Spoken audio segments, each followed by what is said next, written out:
Oi, gente, de novo. Aconteceu algum problema, acho que simultaneamente lá com o Lucas e aqui comigo. Então a gente está retornando. A outra introdução se perdeu e é um prazer estar aqui hoje, no dia 5 de agosto de 2020.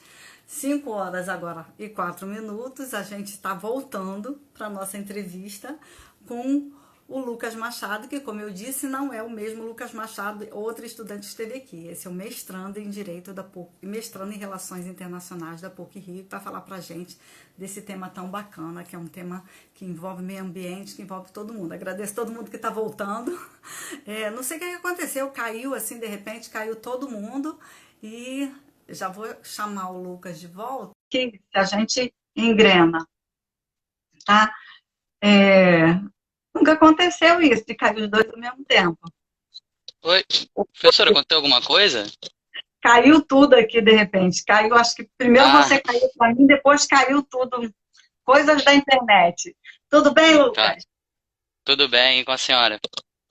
Tudo bem, graças a Deus. Olha, eu no primeiro, na primeira entrada, eu agradeço a Universidade Federal Rural do Rio de Janeiro por esse projeto que se chama Professora Quer Saber, um projeto junto com a Pró-Reitoria de Extensão. E expliquei que nós já tivemos aqui um estudante de direito chamado Lucas Machado, e que hoje você, Lucas Machado, é um mestrando da PUC Rio e que veio aqui falar para a gente sobre outro tema. E a gente está muito feliz de te receber, porque eu gosto muito de falar sobre esses temas relacionados ao meio ambiente, política nacional de meio ambiente, política agrícola, tudo que é verde, eu gosto muito. Então, quero te dar as boas-vindas, agradecer a todo mundo que já está de volta, porque o pessoal deve ter ficado sem saber o que ia acontecer, e eu quero te agradecer por você ter aceitado o nosso convite. Eu que agradeço o convite, agradeço também a Universidade Rural, agradeço a senhora e agradeço tanto o CNPq quanto o FAPERJ, que em momentos diferentes da minha formação, ambos contribuíram, né, com as bolsas que possibilitaram eu realizar essa pesquisa.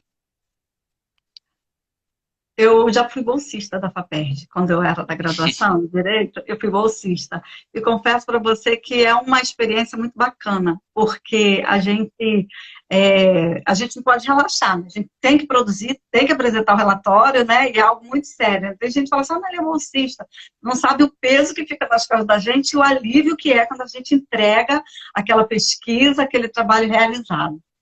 Mas, como eu disse, eu sou muito envolvida com essa área de verde, agricultura, mundo rural, sabe? Tudo que toca o meio ambiente, para mim, é muito, muito caro, é muito importante. E a gente sabe que esse é um assunto que ele é tratado com diversos pesos, dependendo do mundo, dependendo da localização que a gente está, né? E hoje a gente vai falar dessa economia verde no Brasil, e objeto da sua pesquisa, e a gente vai falar dessa política, né, dessa nova portaria Floresta Mais, e acho que a gente pode começar por ela. Sim. Lucas, esse Programa Nacional de Pagamento por Serviços Ambientais, que no decreto se chama Floresta Mais, eu quero. Vamos começar com o seu ponto de vista, de acordo com os seus estudos e a sua visão de mundo, que eu sei que é muito rica, e a sua pesquisa. Vamos colocar para as pessoas o que é esse programa, o que é esse Floresta Mais. Pode ser? Pode ser, eu vou fazer o possível, porque a verdade é que o que é esse programa não é uma coisa que está muito clara, né? E eu acho que talvez O que seja é a até. proposta do programa, né? Sim. Isso. O que eu posso falar sim e contextualizar bem é o artigo 5, inciso 9. Ele fala sobre o REDD Plus, aparece como o financiador desse programa nacional, que é extremamente relevante porque ele é a primeira grande iniciativa propositiva, né, uma coisa que o governo está propondo no âmbito de combate ao desmatamento e de lidar com outros problemas de meio ambiente. Até então, o que a Uhum. gente via era um movimento muito de questionação das estruturas que já haviam antes, mas ainda não tinha aparecido alguma grande medida de construção. Então, essa é a primeira grande medida propositiva, e acho que é muito importante o tema que na nossa live hoje, falar do Red Plus, é importante porque ele é o financiamento principal, né, que vai entrar para esse programa. Inclusive, eu acho que não é coincidência o nome ser Floresta Mais e o mecanismo que eles vão utilizar ser o Red Plus, né, o Red Não, Mais, é o uma. símbolozinho, né?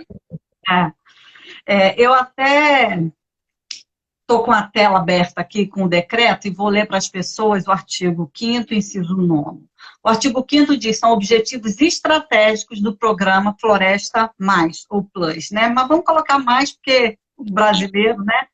E o 9º diz, implementar o projeto piloto de pagamentos por serviços ambientais Floresta Mais, na Amazônia Legal, com recursos provenientes de pagamentos do resultado do Red Plus, né? E aí, eu acho que cabe também, de repente, a gente pedir para explicar exatamente o que é esse Red Plus, para poder a gente juntar uma informação com a outra, né? Já que um utiliza o outro, e a gente sabe que esse é um programa de financiamento de pagamentos por atitudes que se utilizam desse, o que é essa outra proposta? Então, o que é o Red Plus? Red Plus, a gente está falando de uma sigla que significa, no inglês, Reducing Emissions from Deforestation and Forest Degradation. Então, em português, uma tradução literal seria redução de emissões por desmatamento e degradação florestal. Essa é a sigla, e o mais ele vai significar uma série de outras tecnicidades, coisas envolvendo estoque de carbono florestal, e também vai significar manejo sustentável da floresta. É um conceito complicadíssimo, que é resultado de quase 2 décadas de negociação, né? Então está há muito tempo em negociação dentro da Convenção Clima das Nações Unidas. Então é uma coisa que está aparecendo no decreto, mas ele é resultado direto do direito internacional público, né? Vem dessas convenções de meio ambiente. E, sempre estava ali, sempre estava nas negociações. Algumas vezes aparece de uma maneira mais destacada, outras vezes de uma maneira mais discreta, mas ele é uma coisa contínua desde a época do Protocolo de Quioto. O Protocolo de Quioto, ele foi assim, ele ainda existe na cabeça das pessoas, né? Porque eu acho que, assim, a pessoa pode não saber nada de nada em relação à emissão de gases, efeito estufa, ela sabe palavras soltas. Aí vem, assim, Protocolo de Quioto, ela sabe que tem alguma relação com o meio ambiente, com essa questão de ar, de respirar, as pessoas não têm muita informação. Mas a gente sabe também que a Constituição, ela preza por essa questão da preservação do meio ambiente, e o meio ambiente é tudo, né? Não é só ar, não é só a condição atmosférica que a gente vive. E aí a prova está aí, né? O desmatamento, que é algo que está ligado ao solo, né? Ele vai influenciar diretamente. A gente sabe, inclusive, que existe uma explicação que toda aquela água, né? Que cai, né? Que sobre a floresta amazônica é chamado, inclusive, de mar suspenso, né? Um oceano suspenso, né? Porque ela é uma constante simbiose. Ela cai, alimenta o solo e chove mais por isso. Mas eu reparei, queria te perguntar sobre isso, até só para a gente demarcar. Por que essa demarcação geográfica Amazônia Legal? Isso é interessante e não é uma coisa clara, né? Isso não está estabelecido em lugar nenhum porque esse privilégio. Eu tenho 2 hipóteses. A primeira é uma questão midiática, é o local, é o que chama a atenção. Então, se a gente tiver o desmatamento em outras regiões, por exemplo, Cerrado. Cerrado é a caixa d'água do Brasil, onde está saindo a maior parte dos rios brasileiros, tem nascentes lá, algum tipo de conexão com o Cerrado. É fundamental a manutenção da vegetação do Cerrado. Sofre com desmatamento há muitas décadas, mas não tem o mesmo apelo. Pelo tipo de vegetação que tem, pela toda a identidade cultural da Amazônia. Então, a minha primeira hipótese é essa. A segunda, aí já é uma questão que a gente pode entrar nesse debate mais à frente, que é o motivo da reserva legal que você tem na Amazônia, de 80%, acho que são cerca de 80% não pode ser desmatado dentro de um terreno na Amazônia, né? E aí significa que cada terreno vai ter esse mínimo de cobertura vegetal, que é muito grande, porque a Amazônia é a maior região do Brasil. Ela sozinha ocupa mais de 50% do nosso território. Então, você tem uma quantidade incalculável ali de carbono florestal que pode ser usado nessa medida do REDD, né? Porque, vamos lá, eu expliquei o que é a sigla, mas vamos tentar explicar o que está acontecendo ali com o REDD Plus, né? A gente está falando de compensar pelo que não foi desmatado. Então, você está assumindo que alguma coisa seria desmatada, e daí você pega e fala, não, vou dar uma compensação para manter a floresta em pé. É dentro de uma lógica mais profunda, que é de soluções de mercado, de pagamento por serviços ambientais. Uma ideia de que a gente não valoriza o meio ambiente porque não tem custo, não pesa no bolso, né? Daí você chega e você põe lá um valor, então, né? E compensa isso, põe esse custo. Você tenta fazer essa Uhum. valorização em termos de mercado, né? Uhum. Daí, então, se você pega a Amazônia Legal pela quantidade de floresta que teria, você consegue ver o potencial econômico, quanto dinheiro poderia ser captado por isso. Isso, é claro, tem uma série de problemas, a gente vai, acho que conforme a conversa, a gente pode ir abordando eles, né? Não quero me estender aqui na minha fala, mas seria por esses dois motivos que eu penso que ele tenta focar nessa região. Uhum.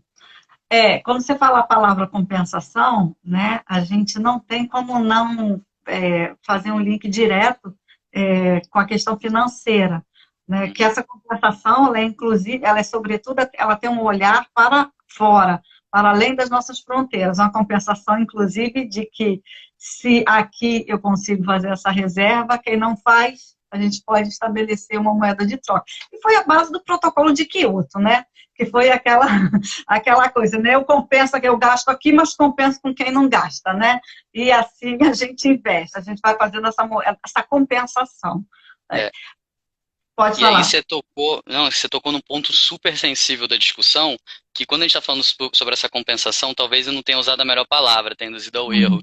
porque o Red Plus, ele expressamente não pode ser usado dessa maneira. Está determinado Uhum. tanto na Convenção Quadro, no marco, né, acho que é o Marco Legal de Varsóvia, da cópia de Varsóvia que estabeleceu, quanto nas salvaguardas em outros lugares, que ele não pode ser usado como compensação. Ele não pode entrar, então, dentro do que a gente chama, no regime climático, de offsetting, que é essa ideia de que você tem uma emissão em algum lugar, aí você tem um teto, né? Ah, o cara passou Uhum. desse teto, ele compensa comprando de um cara que botou abaixo, né? Então, Exatamente. o RED não pode ser incluído aí. E você falou de Uhum. protocolo de Kyoto, na convenção que teve esse protocolo, teve uma discussão de um projeto que é o, vamos dizer assim, o antecessor espiritual do RED, que estava debatendo isso, né, de compensar, de botar dentro da lógica de offsetting essa parte, não passou, em parte por quatro problemas principais, né? Um deles sendo o risco de, por exemplo, de vazamento, né? Ou seja, Uhum. impedir o desmatamento aqui, mas aconteceu em algum outro lugar. Então, eu impedi mesmo o desmatamento, como é que eu posso gerar um crédito a partir disso? O segundo era uma ideia de adicionalidade, se não me engano, que é basicamente o raciocínio de teria acontecido se eu não tivesse feito nada. Quer dizer, como é que eu posso comprovar que esse desmatamento foi impedido porque eu fiz alguma coisa?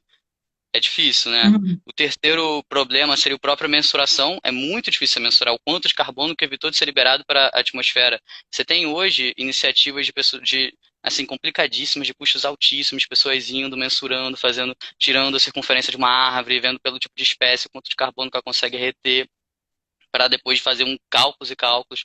Então, se já é complicado hoje, imagina na década de 90, né, quando começa a surgir essa ideia. E aí, o quarto ponto, o quarto problema de Kyoto, eu não estou conseguindo achar aqui, mas era era alguma coisa envolvendo também a tecnicidade da coisa, e aí por isso não passou. E daí, quando não Uhum. passa, não significa que se encerra, ele vai seguir em todas as reuniões que vão vir depois dessa, sempre a ideia vai vir e vai se modificando.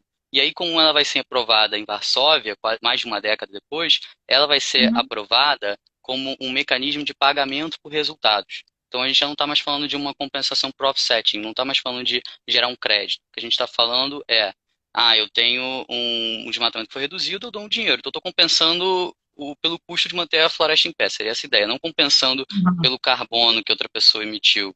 Entende? Na realidade, a palavra compensação, né, seria mais é como a gente faz com o filho, né? Você dá um bônus, né? Viu certo, tem direito, né? É mais ou menos É, por aí. Não um é do seu incentivo tempo, positivo, né? isso, a recompensa, a palavra é recompensa. Você não devia ser nem nascido, mas a gente passou por um momento assim, em 92, aqui no Brasil, né, que a gente teve aquele primeiro momento, que o mundo veio para cá e tal. Depois isso se repetiu, mas a gente percebe que os avanços, eles são muito lentos e eles vão e vêm, né? A gente, a gente é meio amarrado com essas questões de meio ambiente. Quando a gente até dá aula sobre meio ambiente, a gente fala de direito administrativo, que também envolve meio ambiente, porque a gente dá aula de direito internacional público, e a gente vai trabalhar as questões até da responsabilidade social quando se trata de meio ambiente, que a gente fala de risco integral. E a gente tem princípios relacionados ao meio ambiente que são da prevenção, da precaução, que são coisas diferentes. Uma coisa é quando você sabe que aquilo pode acontecer e você já se previne. Outra coisa é pode ser que aconteça alguma coisa, então vou me precaver. Né? Então, existem princípios ligados ao meio ambiente. Princípios esses que, a todo instante, eles podem ser questionados diante de um acidente, como até o que aconteceu ontem. Né? De repente, pum, uma coisa que vai afetar todo o meio ambiente, aquele acidente que aconteceu, né, uma coisa muito triste, e que pode colocar em risco todo um procedimento até na busca da efetivação dessas conquistas, que são conquistas lentas, eu acho que são conquistas muito lentas. E até por conta desse caminhar histórico, eu queria te pedir, se você tem como falar para a gente, como é que é no Brasil, essa política, historicamente falando, como é que isso veio se desenvolvendo? Tá. Você se refere então à nossa política para o clima, ou está um termo mais assim geral para o meio ambiente? Não. O meio ambiente, quando eu citei para você, eu citei porque a gente, sempre que vai falar de meio ambiente dentro de sala de aula, a gente se remete a princípios que estão ligados ao meio ambiente. Então, princípios que vão ser base para essas políticas todas, e inclusive do clima, né? Quando eu falo da prevenção, da precaução, na realidade, eu estou estimulando ações como essa, que vão visar a recompensa quando você age de forma correta, né? Na realidade, deveria ser uma obrigação, não precisaria de incentivo maior do que o bem-estar de todos. Mas como não existe, a gente tem que dar uma moedinha, mas tudo bem. Eu acho super válido. Eu, particularmente, acho muito válido. Acho que a gente podia estar com uma consciência evolutiva em termos de planeta mais avançada.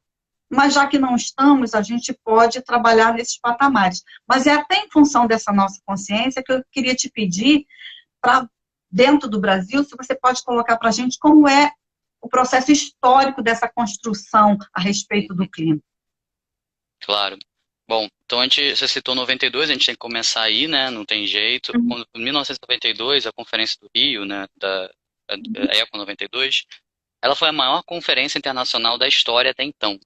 Então, o número de pessoas, pela quantidade de líderes, chefes de Estado que vieram aqui, os compromissos foram estabelecidos, foi a maior em todos os aspectos, né, numérico, tanto qualitativo quanto quantitativamente falando. E a partir dali se assume alguns compromissos, né, por exemplo, a Convenção contra a Desertificação, outra pela biodiversidade, e se assina a Convenção Quadro das Nações Unidas sobre Mudanças do Clima. A partir daí, o Brasil vai estar sempre numa divisão, porque até então a gente era muito refratário a isso, mas a gente precisa melhorar a nossa imagem ambiental, porque ela estava começando a causar certo estrangulamento financeiro e a entrada assim, em alguns mercados, um problema que a gente está começando a rever hoje. Então, em 92 vem essa proposta, a gente tenta engajar mais ali, mas a gente sempre fica numa posição meio assim, quase lá, mas nem tanto, né? Que alguns estudiosos da política externa ambiental brasileira vão dizer que falta uma coerência interna e tudo, mas o ponto é que fica nessa coisa um tanto caótica, porque, por exemplo, a gente não quer se engajar tanto, a gente entende que a responsabilidade é dos países mais envolvidos, o que é verdade, então é pela atuação brasileira e de outros países que a gente, por exemplo, tem dentro das convenções climáticas o princípio das responsabilidades comuns, porém diferenciadas, ou seja, estamos todos no mesmo barco, todo mundo aqui tem alguma responsabilidade por isso, mas não tem como comparar a responsabilidade do Brasil, que é um país que tem uma industrialização tão recente, com a da Inglaterra, que já está permitindo há quase 200 anos, com a dos Estados Berço Unidos ou da da Alemanha. educação. É o Exatamente. Então, berço é, isso é parte da atuação brasileira, a gente sempre fincou muito o pé nesse princípio, mas a gente nunca foi refratário, a gente sempre tentou ser participativo na convenção. E aí a gente vai ter uma atuação, a única coisa que a gente vai ficar com o pé atrás é justamente com florestas, né? Então o Red Plus no início, ele sempre tenta pegar o apoio do Brasil, ele nunca conseguiu, porque ele surge, por exemplo, como uma medida de offsetting. Ele é proposto assim, na época ele era só Red, ele tinha só o primeiro D, e era uma ideia que surge de um americano, Conrad, se não me engano, que ele cresceu na Papua Nova Guiné, ele junta a Papua Nova Guiné com alguns outros países, forma uma coalizão dos países de floresta tropical, e eles propõem isso. E aí vai ter um plano de 2 anos para elaborar. Dentro desse plano, acho que é uma comissão de países francófonos, mas eu falo em português, né? Convenção das Florestas da África Central, uma coisa assim, faz muita pressão Uhum. para incluir a degradação florestal, que era um problema que eles enfrentavam, que não estava inicialmente previsto, e aí vai ter uma outra pressão de outros países e vai se adicionar o M, né, com o mais, né, o plus, para formar Uhum. o termo assim. E durante esse processo, o Brasil sempre agiu de maneira muito forte para que não fosse offsetting. A gente estava disposto a ser Uhum. um mecanismo de pagamento por resultados, que é o que foi, mas a gente era muito refratário antes. A gente só começa a mudar a nossa posição refratária, a entrar as questões de floresta nas convenções do clima lá por 2005, quando você tem um engajamento maior Uhum. do Ministério do Meio Ambiente. Antes era uma coisa tocada muito pelo Ministério das Relações Exteriores em parceria com o Ministério da Ciência e Tecnologia. Então, a partir de 2005 Uhum. começa a mudar e o Brasil passa a ser muito propositivo. A gente vai fazer metas voluntárias de redução em 2009, né, na conferência, na COP15 de Copenhague, que foi aquele fracasso Uhum. retumbante. Tudo estava dando errado ali, que é verdade. As pessoas tinham uma pretensão ali de fazer um acordo global vinculante, o que não aconteceu. A gente não conseguiu fazer o sucessor de Kyoto ali, e o Ah, Brasil pega no meio daquele caos o então presidente Lula. Ele foi com o Min, que foi com outros ministros para a convenção, e o ex-presidente Lula faz um discurso na conferência para todo mundo, assumindo metas voluntárias, botando o Brasil de uma maneira que o Brasil não precisava ter metas nenhumas. A gente era um país que, por causa desse princípio de responsabilidades comuns, porém diferenciadas, a gente não precisava de metas. E o Brasil estabelece e vinha cumprindo, até muito recentemente vinha cumprindo essas metas. Então, a nossa postura nessa construção do clima é uma construção de muito, também como você disse, esse vai e vem, tem muito isso, mas se estabelece em meados dos anos 2000 dessa maneira mais assertiva, mais uhum. propositiva, de participação maior. Uhum. A gente está com uma pergunta aqui, eu vou te pedir permissão para ler, da Claro. Graciane, que diz que gostaria que eu comentasse sobre a influência do Brasil nos acordos internacionais sobre o meio ambiente no passado e agora. Eu acho que é basicamente isso que você acabou de falar, né? Então, É. porque você fez esse caminho histórico e falou dessas propostas que o Brasil fez, até de forma voluntária, como você mesmo acabou de falar, e até desse cumprimento, né? Acordos internacionais é algo bem complicado da gente tocar, né? Porque envolve muitas questões, né? Teve uma palavra que você falou que me chamou a atenção. Você disse algo no sentido de que me sugeriu a ideia de que toda essa situação pode afetar a nossa balança comercial. Uhum. Eu Pode entendi e já corretamente? afetou. Eu entendi Não, corretamente? Eu entendi corretamente. entendeu sim, pode e já afetou, tá? No final dos anos 80, a gente tem que. Lembra do contexto dos anos 80, né? Década perdida. O Brasil quase declarou falência, né? Ele declara a falência para voltar um pouco atrás, poucos meses depois, então suspende o pagamento da dívida para depois voltar. A gente está num caos completo, a gente precisa de crédito internacional. E quando a gente vai fazer uma reunião com uma série de grandes bancos em Washington, bancos privados, em parceria também com o Banco Mundial, Aham. etc., uma das justificativas que vem na negativa é meio ambiente. E Uhum. aí a gente começa a ter uma imagem muito ruim em vários lugares, então produtos brasileiros são preteridos. É um cenário muito ruim do final dos anos 80 e início dos anos 90, tanto que vai partir do governo Sarney ainda, a proposta, porque demoram Uhum. 4 anos para organizar a Eco 92, vai partir do governo Sarney em uma grande construção do Ministério das Relações Exteriores, junto com outros órgãos do governo. Eles vão propor isso e vão propor claramente com uma ideia de que a gente precisa botar uma nova imagem do Brasil lá fora, porque isso está trazendo esses outros problemas. E aí, hoje em dia, você vê um reflexo dessa discussão quando você pega, por exemplo, o acordo do Mercosul-União Europeia, que foi firmado recentemente, depois de quase 2 décadas de negociação, e aí, subitamente, começa a ter os debates, porque a nossa postura ambiental se torna um empecilho, ela é usada. Uhum. Se ela é usada de uma maneira hipócrita ou não, isso não é o mérito da discussão. O mérito Certo. é a gente abriu esse flanco para ataque. Então, a partir Uhum. de agora, a gente consegue ter essa crítica, é quase como se a gente estivesse voltando a ter os problemas do final dos anos 80, né, de certa maneira. Mas a música E, era boa, que fique claro isso. não, eu acho a música de agora boa também, então para mim é mais um paralelo. Mas se eu puder só acrescentar uma coisinha, já que perguntaram dessa postura do Brasil, né, nos acordos, Sim. eu acho que uma atualização importante, que quando a gente estava conversando, a gente parou em 2009, aconteceram já 11 anos depois disso, né? O que o Brasil fez nesse ínter, então, para atualizar, responder a pergunta que chegou pelo chat? mantivemos uma proposta muito assertiva dentro da convenção. A gente foi uma voz muito importante, tanto no Acordo de Paris, 2015, quanto no que veio antes, no que veio imediatamente depois. A gente participou de maneira muito forte. Até que, recentemente, no final do último governo, início desse, a gente começa a ter essa retração maior. E aí, por exemplo, a gente deveria ser a sede de uma COP, a gente abre mão, a, o justificativo oficial é uma questão de custos, mas a gente abre mão, então é uma mudança radical com o que vinha antes, né? Uhum. E houve especulação até de sair do Acordo de Paris e tudo, acabou não se concretizando, e recentemente o ministro Salles falou que a gente ia cumprir uma meta X e falou, conforme estava nos compromissos assumidos em Paris. Então, Uhum. agora eu acho que está um pouco nesse vai e vem que a gente já comentou de novo. Talvez a gente tenha voltado um pouco, viu que há algumas consequências, agora a gente está tentando restabelecer ficar assim em pé de novo, né, dentro desse assunto.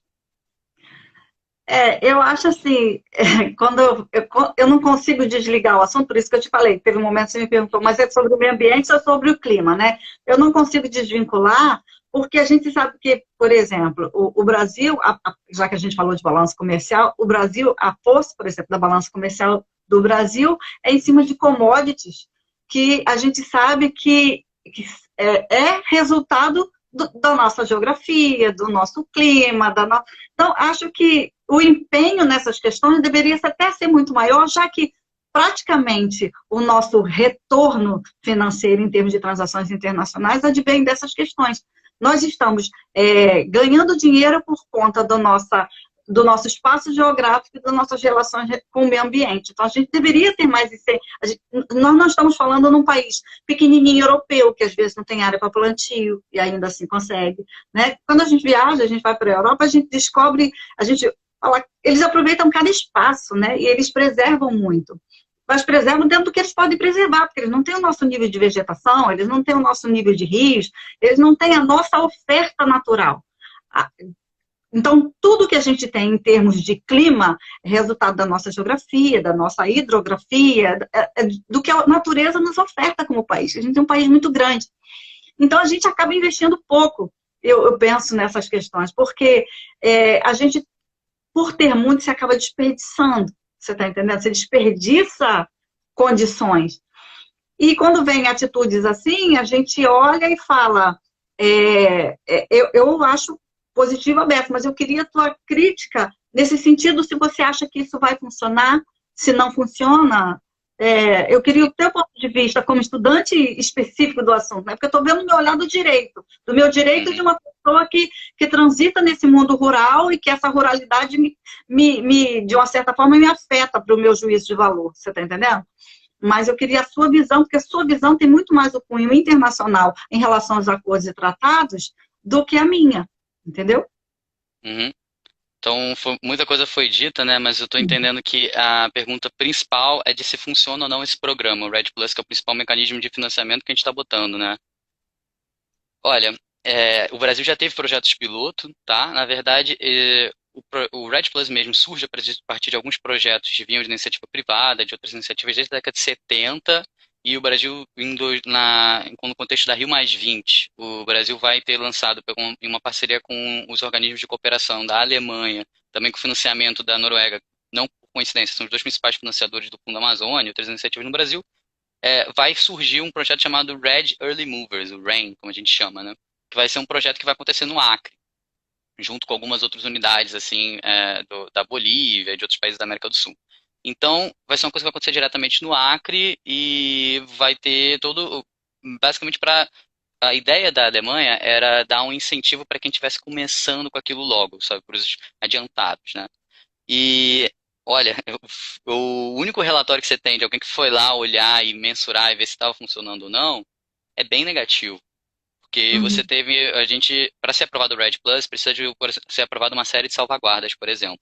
Porque como é que uhum, você vai lidar com questões como essas terras são indígenas, essas terras são de sociedades tradicionais? Quem é que vai ficar com esse dinheiro? O seu governo vai ser eles. A gente está negociando, então, um direito sobre a captação de carbono de uma terra coletiva. Então, tinha uma série de salvaguardas de como fazer aquilo, porque as pessoas que estão ali não obedecem à lógica do mercado, elas obedecem às próprias lógicas com que elas vivem, né?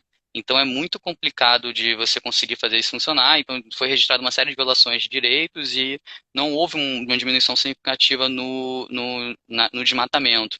Daí então você fica tipo, se isso não funcionou até agora, por quê, né?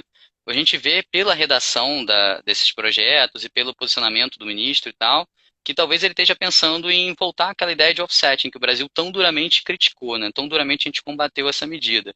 Por que de se aproximar disso? Eu acho que mudou um pouco o contexto do mercado de carbono, né? Porque você pega, por exemplo, a Tesla, em meio à pandemia, tudo fechado, ela não conseguia produzir, ela teve um resultado positivo. Aí tu ficou, como assim? Tesla é aquela montadora de carros americana de carros elétricos, né? Uhum. Ela conseguiu esse resultado porque ela vendeu os créditos que ela gerava com a produção mais verde dela. Então, parte importante dela ter ficado no balanço positivo em meio a todo esse caos foi essa venda. Então, talvez alguns players, né, algumas pessoas envolvidas com o processo estejam olhando e pensando, será que agora funcionaria? Mas provavelmente não funcionaria. E não funcionaria porque se a gente, sem sair da lógica de mercado, eu não estou tentando fazer uma crítica de fora, mas de dentro. O que você acha que aconteceria com uma coisa que a gente está botando no mercado, em que eu já te falei que mais da metade do território brasileiro é floresta amazônica, e aí você pega tudo isso e joga, gerando crédito no mercado? Será que valeria algum dinheiro? Eu fiz um cálculo na época, comparando o que estava sendo pago nesse Red Early Movers, né, nesse projeto piloto, com o Aham. preço de uma cabeça de gado. Uma, tá? Então, por quilômetro quadrado, o pagamento que o Rain estava dando, ele era 3 vezes inferior a uma cabeça de gado. Então, o valor que está lá hoje é irrisório. Não, e não compensa, não tira o custo de oportunidade da pessoa que está pensando, eu desmato para criar gado ou qualquer outra coisa, ou eu mantenho e ganho esses créditos. Já está fora. Então a gente teria que multiplicar esse número muitas vezes, um número muito alto. Como é que a gente ia botar o preço lá no alto, estabelecer um preço tão alto e jogar mais da metade do território nacional como crédito? É muito. Dentro da lógica de mercado você vê que tem problema, né? Então, eu não Aham. entendo, eu não acho que isso funcionaria, honestamente. Não entendo o porquê de procurar isso agora, se não com aquela. Lembra quando a gente conversou por que da Amazônia? Qual foi a primeira razão que eu dei? Foi a questão midiática. Então talvez seja Aham. isso. A gente estava num contexto do Brasil ser muito pressionado internacionalmente, então a gente tem que criar alguma coisa, a gente tem que ter alguma medida, ó, essa medida a gente está fazendo para o meio Aham. ambiente. E aí o espaço de manobra que o governo tem, dentro da ideologia que ele se compõe, é um espaço em que você tem que botar que o meio ambiente vai ser protegido dentro da lógica do mercado. Porque senão, até então, o que a gente tinha? Era uma crítica de que nada que vinha funcionava, a gente precisa de algo novo, e é um governo muito alinhado com uma concepção super liberal, neoliberal, de botar tudo no mercado, de tem que render. Então, se de repente essa ideia de pagamento por serviço ambiental, de poxa, se a gente botar um preço, aí vai se respeitar, aí a gente vai conseguir produzir. Então, Uhum. essa talvez seja a única opção viável dentro da ideologia do governo. Então, essa combinação, nesse casamento que a gente tem, entre a necessidade de responder Aham. a essa pressão midiática e, ao mesmo tempo, é a única coisa que eles poderiam fazer. Eu não entendo como o ministro Salles poderia se contradizer de maneira tamanha, a voltar atrás e falar, não, peraí, vamos botar de volta o setor responsável por florestas, pegar do Ministério da Agricultura e botar de volta no meio ambiente, vamos coordenar isso com os outros ministérios para fazer grandes operações de comando e controle, que era o que a gente tinha antes. Se até o Aham. dado que chega para a gente, eles questionam, né, não, esse dado não é bem assim, que está vindo das próprias fontes do governo, então, que alternativa eles têm se não é essa? Entende? Entendi. Entendi. Quando você falou em Acre, né, eu não consigo Uhum, ouvir Acre e não me ligar numa determinada informação que eu sempre coloco. A uhum, gente tem o Brasil, vamos sair do clima e vamos pensar em termos de território, de direito agrário. Vamos pensar aqui, que está muito relacionado com o clima, sobretudo, né? E quando a gente trabalha, nessas questões de propriedade, propriedade em razão de produção agrícola. E essa produção agrícola aí, a gente entende não só como algo verde, mas, como você falou, gado, leiteiro, produção de animais, extrativismo, o que for.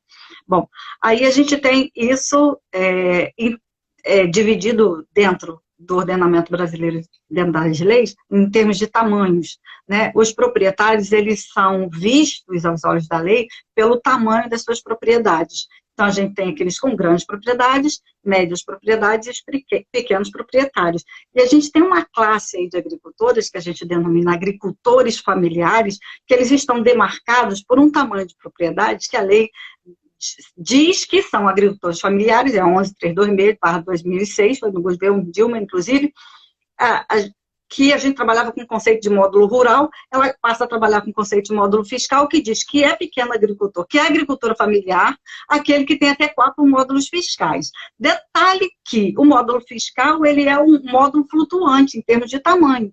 Ele varia conforme o município, porque é o município que determina o tamanho do módulo fiscal em termos de hectares, e ele determina que aquele módulo fiscal terá aquele tamanho em razão da sua produção nativa. Então, aquele município que produz banana, ele, por exemplo, ele determina quanto que precisa para uma produção de banana. Tanto, então, um módulo fiscal serão 5 hectares. O outro município, por exemplo, produz soja, então ele vai trabalhar com esse tamanho. E também em razão da própria geografia daquele município, se acidentado, se não, se grande ou pequena, e tudo mais. E a gente tem que o menor módulo fiscal no Brasil são 5 hectares, e o maior são 110 hectares, e justamente no Acre. O Acre é o lugar do Brasil que a gente tem uma extensão territorial, assim, ainda, né, não utilizada como os outros países, não assim muito dividida, e a gente tem ali, ele faz parte da Amazônia, né, e ele tem esse tamanho, ou seja, pode ser considerado agricultor familiar aquela pessoa que possui até 440 hectares de terra, quando a gente sabe que um hectare de terra são 10 mil metros quadrados.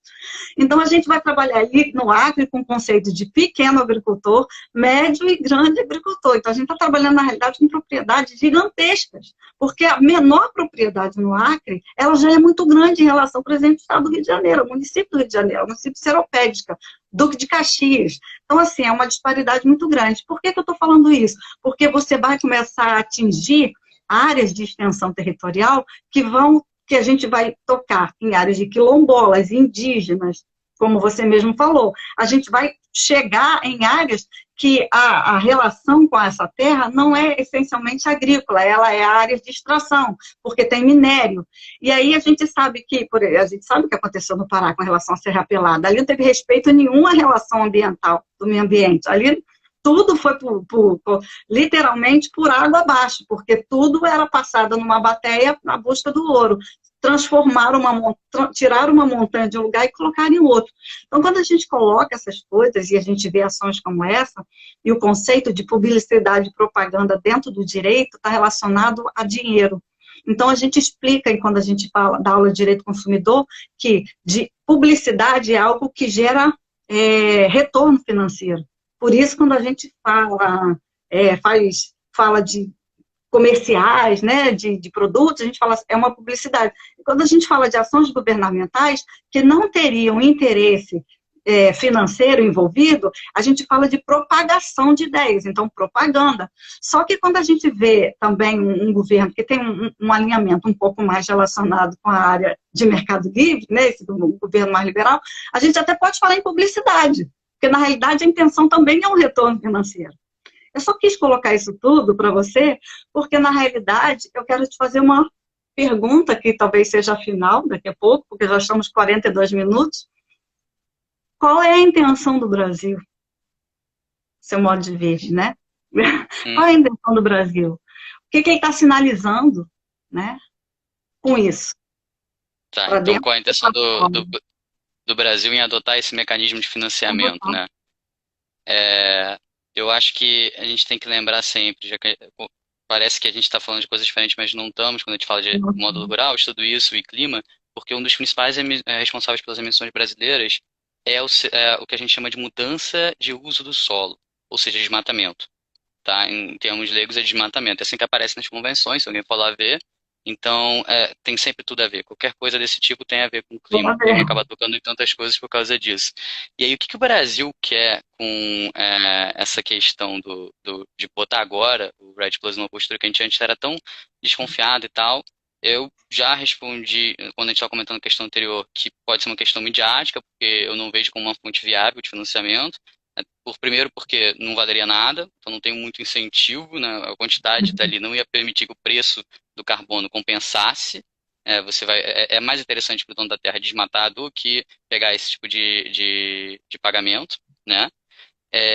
E para além disso, tem um livro chamado O que o Dinheiro Não Compra, eu acho que é a tradução em português, né, escrito pelo Michael Sandel, que é um filósofo, professor de Harvard. Ele teve o primeiro curso completamente gratuito de Harvard, que eu postei no YouTube, só que está em inglês, então isso limita um pouco o acesso, mas ele faz uma ponderação sobre coisas que a lógica do mercado não funciona, os limites morais do mercado. Então, coisas que simplesmente não é uma questão de você botar dinheiro que vai resolver, né? Então, ele fala, Uhum. por exemplo, de uma creche, um exemplo que eu acho que é o melhor exemplo do livro inteiro, é uma creche em Israel, que os pais costumavam atrasar na busca dos alunos e a creche ficava um pouco mais tarde, eles geravam um custo extra com os funcionários, esperando que os pais aparecessem para buscar alguns poucos alunos. Então resolve instituir uma multa. Intuitivamente, ok, a gente vai resolver o problema, né? A gente põe uma multa, então as pessoas vão ter um incentivo menor, né? Tem ali uma punição para caso você fizesse isso. O que acontece é que aumenta o número de crianças que são deixadas lá além do horário. Os atrasos se tornam ainda mais frequentes. E por quê? Porque os pais entendem que tudo bem, eu pago esse valor adicional por esse serviço. Então você vê, Aham. é uma falha de mercado. Nem tudo vai se resolver com soluções de mercado. Então qual é a intenção do Brasil em botar um mecanismo desse? Eu acho que não é uma solução de mercado para resolver esse problema, porque na verdade são pressões de mercado que o causam. E a gente não tem como superar essas pressões porque a gente teria que ter um valor muito superior ao que a gente pode atingir com a quantidade de oferta que teria. Então, Uhum. isso sem falar de que a postura de um investidor racional, um investidor que está pensando em maximizar os próprios recursos, eu quero diminuir o máximo possível de custo, diminuir o risco, tentar ganhar muito dinheiro, ele não vai apostar num lugar em que esteja na linha de frente do desmatamento, onde ele não receberia esse pagamento por resultado, onde ele não conseguiria diminuir esse desmatamento. Ele vai apostar em coisas que estão afastadas. Então vai ser nesse Uhum. tipo de propriedade que já é protegida hoje, né? Então a gente está falando dessas comunidades tradicionais, de Mapa, indígenas ou de algumas terras públicas, exatamente. Não vai ser nos lugares que tem problema, porque o investidor racional não vai botar para perder dinheiro. Então, aham. qual é a intenção do governo? Eu não acho que é financiar isso de verdade. Se a gente pegar a notícia Uhum. recente, né, no portal, na UOL, eles pegaram e fizeram esse levantamento dessa questão que o Salles propôs reduzir a meta, né, de desmatamento para uma coisa inferior a 1%, né? Lá ele põe, o ponto-chave é que essa área que seria protegida seria através de REDD+, né, financiada a partir disso. Então, Aham. tu vê que, não sei, não me parece, se quer diminuir ainda por cima a meta, esse não deveria ser um mecanismo que é financiar para que a gente conseguisse atingir essas metas, não me parece que seja uma intenção de financiar de fato o combate. Me parece que é uma resposta a uma pressão internacional muito forte que está começando a respingar em outros setores. É forte. Você- Quando você dá uma resposta dessa, pela tua sinceridade, é muito forte. Quando você dá esse exemplo aí também do livro, da creche, da absorção da multa como custo final, dá para alguém, né, Uhum, tomar conta, né, de um serviço, né, que é tomar conta do filho, me fez lembrar que a gente explica sempre que as pessoas falam, por que que a gente tem direito consumidor no Brasil? Por que que a gente tem essa construção? Por que que existe essa proteção? Por que que o consumidor é considerado hipossuficiente? A gente fala pela disparidade entre as grandes empresas e tudo mais. E a gente fala, por que que existe tanta demanda em relação a produtos e serviços, né, na ponta final do consumidor? Por que que existe tanta essa demanda? Porque existe uma estatística que menos de 3% dos consumidores lesados, prejudicados, insatisfeitos, vão pedir os seus direitos de alguma forma, junto às empresas por um saque, ou através de uma negociação extrajudicial, ou até judicialmente. Então, a demanda é muito pequena e isso vira custo dentro do próprio produto ou serviço. Então, para a empresa, é um custo muito pequeno ela demandar judicialmente, porque a gente sabe, a gente que é advogado, a gente sabe que às vezes uma demanda de consumidor demora 6 meses, 8 meses, 1 ano, 2 anos, se você for para a Câmara Recursal. Então, esse dinheiro, ele vai ser quanto que ele vai arbitrar? Essa sentença vai ser quanto ao final disso? Vai ser 3, 4 mil? Imagina o que é para a empresa 3, 4 mil em 3 anos. Aquele dinheiro para ela rende muito mais. Então, o custo final, manter essa falha no produto, manter o que a gente chama no direito de vício do produto, que é um defeito, né, que lá a gente chama de vício, manter esse vício no produto, nessa oferta, nesse serviço, é um custo muito mais baixo do que resolver o problema. Então, eu alimento a demanda judicial. Então, há uma certa similitude em relação a esse pensamento de que é melhor eu manter. Né? É melhor pagar a multa. É melhor eu arcar com custo, porque na relação custo-benefício, eu tenho mais benefícios do que prejuízos financeiros. A gente sabe que o mercado controla, né? Eu sempre ensino, dentro de sala, que a ordem social, que é o título 8º da Constituição Brasileira, ele vem depois da ordem econômica. O artigo 170 é a ordem econômica e o 193 é a ordem social, ou seja, estabelece toda a organização do Estado, a gente tem as nossas garantias de direitos individuais, artigo 5º, o 7º você tem todos os direitos sociais do trabalhador e você vai caminhando, chega lá no artigo 170 da ordem econômica, aí você fala tudo da ordem econômica. Quando chega no 193 vem a ordem social. Aí eu falo, bom, ou a gente muda internamente os nossos valores, ou um dia a gente vai ter que pensar essa situação constitucionalmente, né? Lucas, nós estamos 49 minutos e a gente tem que se vigiar para o Instagram não derrubar a gente e a gente poder fazer um pensamento concatenado. Eu quero te agradecer muito você ter vindo aqui. E eu quero te perguntar se a gente pode salvar a tua live e deixar salva no YouTube. Sim, claro. Tá, então, isso é bom porque às vezes as pessoas veem depois, né? Porque com essa demanda de lives que a gente está vivendo, né? A gente vive agora dentro do celular, né? A gente está vivendo dentro do computador. Então, como a gente tem uma demanda muito grande, às vezes coincidem os horários, as pessoas têm que escolher qual assistir, e às vezes querem assistir depois. E a gente sempre tem essa possibilidade quando o convidado autoriza, claro.